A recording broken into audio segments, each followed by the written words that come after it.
Hello and welcome to Arista. This is Dresden's Tale, episode 22. I'm your guide, Lewis Nichols, and this is the show where we follow Dresden, the sheep herder, as he makes his way across the wilds of Keld lands, taking care of whatever problems he may bump into along the way. Why sheep herder? Well, because the Kelds refer to these conquered people, these converts, as sheep. They are generally easy to handle. The warriors fight back. They don't survive. So all that's left are the ones that really don't fight much to start with. Now, as for where you're at, where's this Arista? Well, it's on your maps, but it is the region just to the west of Auckland. Those two areas make up the biggest portion of what would be considered the eastern parts of the plain of Moldav, the homeland of the Kelds. So this is chapter 21, and it is the 13th day of Thorsten, 2051 years after the fall. 17 days to Erhard. I don't like the cold. Get up and move. Baril's voice cut through the morning air, rousing Dresden. He'd been pushing the caravan every chance he could in order to beat the cold weather. Dresden stirred and disturbed Demi next to him. At least she was good for something, he thought. The dwarven lass leaned forward for a kiss, but Dresden roughly extended an arm to stop her. You'll wash my last night's business off your face before you try that again. She apologized and scurried off as he got dressed. Let's go, children, let's go. He added his voice to Baril's. It took an hour to get the caravan moving. We don't have seasons on XXII.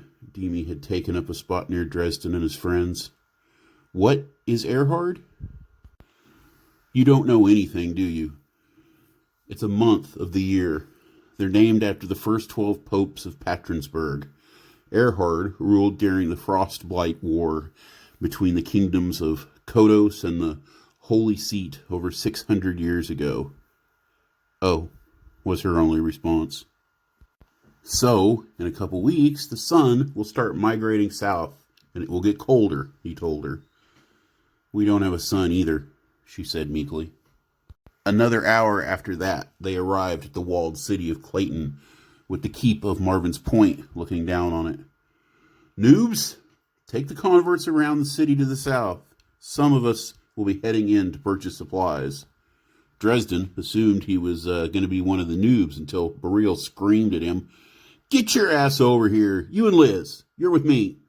He stomped off into the city, leaving the two to keep up. Enjoying the trip, Dresden? Asked. Liz smiled. Yes, I found a little XXII bowl to keep me warm while Stinky's chasing around the heretics. They aren't really heretics, he told her. They're converted and need to learn. Dresden, I didn't think you were a Tianist. She stopped. If Baril knew, I don't think he'd have invited you.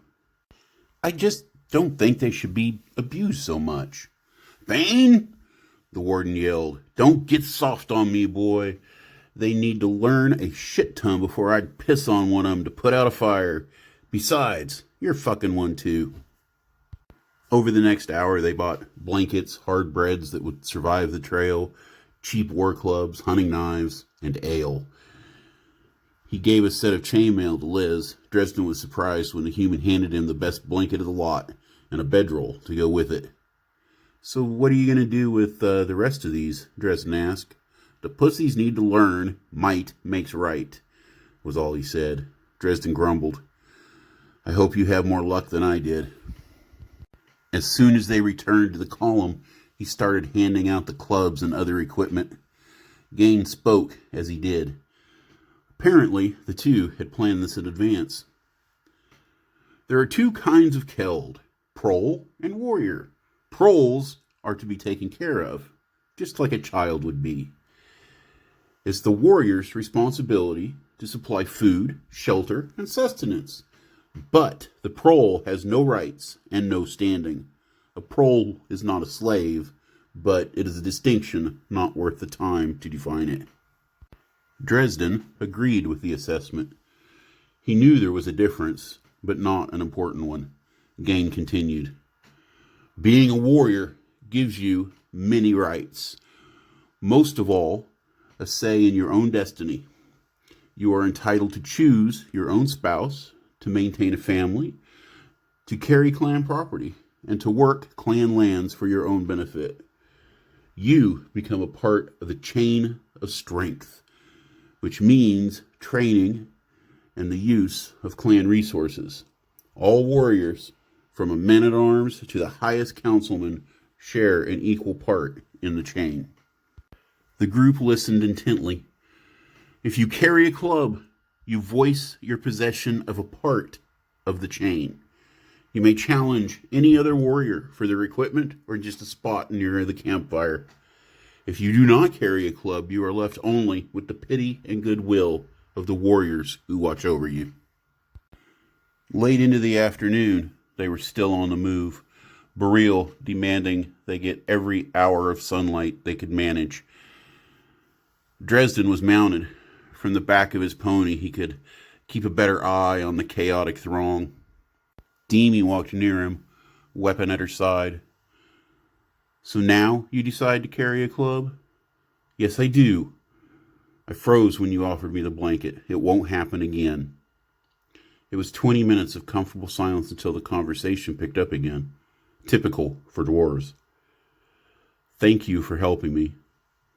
Dresden wasn't sure if he had or not, but cuddling next to him was better than sleeping out in the open, especially if Bereal or one of the other guards went on the hunt. You're welcome. I think that a letter or a word from you might help me in the camp, so I want you to teach me. If you think I'm learning, then tell them. Maybe it will shorten my time. He extended a hand and pulled her onto his pony. If I think you deserve it, I will. What's your first question? He didn't know what he really had to offer, but might as well try it in exchange for her comfort. As a warrior, do I have to keep bucking you? So much for that, he thought. No, even if you were a pro, you really don't. It's, I think it's something from the Book of Houses, one of the sacred writings handed down from the goddess Jasmine. I don't remember the logic exactly. It has something to do with your soul being your only real possession. I thought so, she said. But don't worry. I like betting you. She giggled as he let out a breath of relief. So each clan has a chief? Yes, they all have a chief. He tried not to sound condescending. Before you ask, there are about 20 clans. Half of those are the original clans founded after the evacuation of Patronsburg. Every time I learn something new, it makes me feel dumber. Will I need to know all the clans? I don't even know Patronsburg or what that word means. Evacuation? It is the only way that you can truly become a clansman. It's like Ziblich. When I was first learning, I didn't know anything, but I stuck with it, and I learned. You will too. She smiled and rocked back in the saddle to rub against him, intentionally arousing him. Thank you for having confidence in me. For the rest of the day, they discussed magic, religion, and the clans. When he got bored, she flirted, even once taking him off the trail. Before bed, he had her recite the names of the gods and goddesses, then list all the first clans. When she got it right, he gave her a dagger. I'll teach you how to keep it sharp in the morning. I'm blessed by Samtha, I think. If I was not pretty, no one would help me. Other men, she trailed off. It's your hard work that will make you worthy, he told her, holding her close, glad that the gods had seen fit to make her so. And that is chapter 21. Now, you may have noticed that I just dove into the story. I didn't throw in my usual tangent at the beginning, and that may have saved you for a little bit, but it's not going to save you for the whole video unless you just stop listening. Don't do that. That's not even an option. Just bear with me. I wanted to introduce and talk about Demi a little bit before I got into things, into my sidebar, that is. So you look at this this caravan that Dresden's part of now. Every one of these people, all the sheep, and the warriors too, but we're mostly talking about the sheep. They're all coming into this with a different story. There's a lot of different ways that any individual convert could have ended up here. It could have been fairly peaceful. A lot of the cities of XXII, and by cities I probably actually mean small towns and villages, they fell pretty easily. They didn't put up much of a fight. It wasn't particularly traumatic.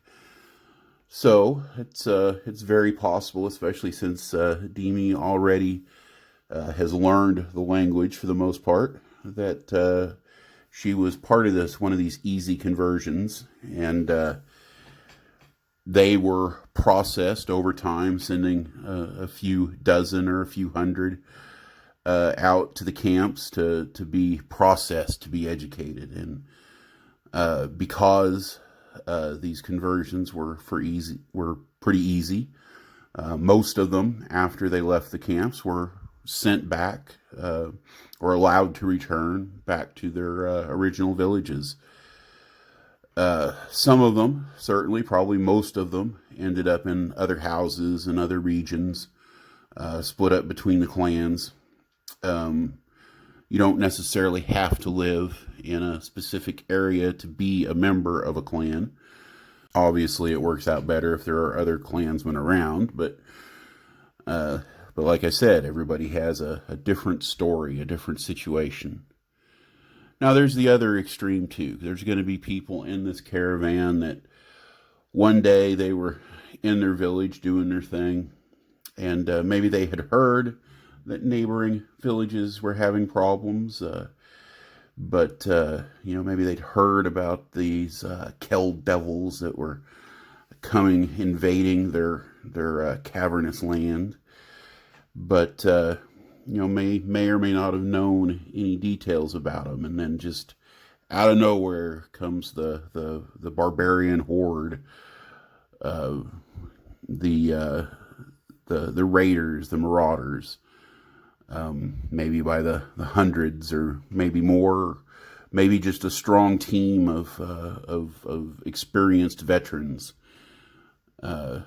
Perhaps the village was subdued and given the rules and told what they were going to have to do, or maybe the survivors were just hauled away, and the village, what was left of it, just faded to nothing.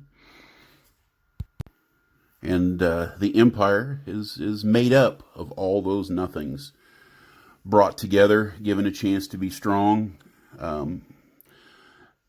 and having a rough route to get there.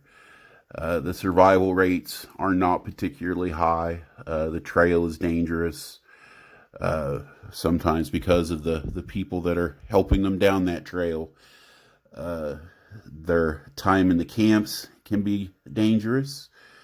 Failure means death, and success just means that your life is going to change no matter what.